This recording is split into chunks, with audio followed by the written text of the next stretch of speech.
February 27th, 2020. Someone may have tried to break in. At 4:24 a.m., I heard an unusual beeping sound coming from Howie's office.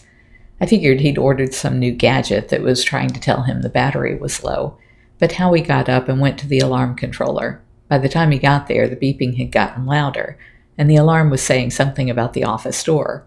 Howie came back and got his gun and a flashlight, so I was right on his heels asking, "What are we doing?" He said he was going to check and see what had tripped the alarm for the office door. We couldn't see or hear anything, and this morning at daylight I went out looking for footprints.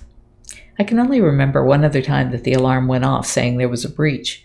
It was in the kitchen window, but that was before I knew Howie, so more than 17 years ago.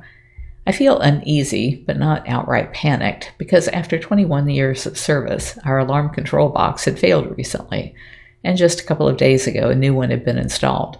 All the doors and window sensors are the same, but there is some chance that maybe the new controller is more sensitive or less reliable. Jamie is in South Padre Island, Texas, at the National Wildlife Rehabilitators Association's annual conference. She packaged up her bobcat rehab presentation, all of her charts and instruction guides, and put them on thumb drives with a lanyard and her business card for anyone interested in bobcat rehab.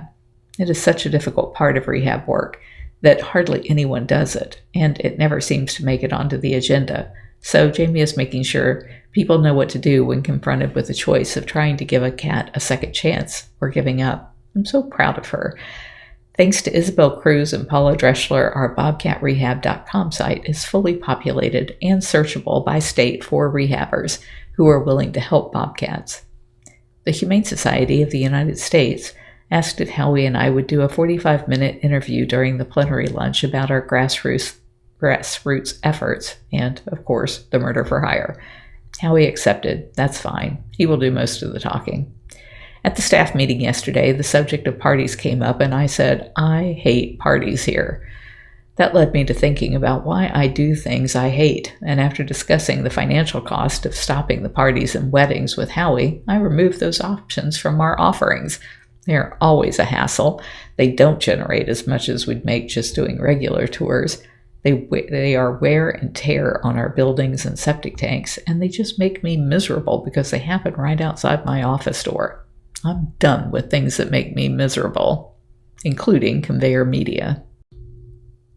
Rebecca Sermons has been courting us because they bought Joe Exotic's life rights for $15,000, and now they need us to make something out of it. After seeing what's happening with Eric Good's work, I don't trust she'd be any more likely to get the important message about the abusive cub petting industry into the final cut. As if to prove my point, she just sent me an email asking to reconnect and included what she referred to as, quote, "an adorable tiger gift," unquote. It was a tiger on a couch being petted. I wrote her back saying, "I really don't think you get it, or us, to send us a gif of someone petting a tiger. I think we're done." If you're enjoying my diary, please like, share, and subscribe.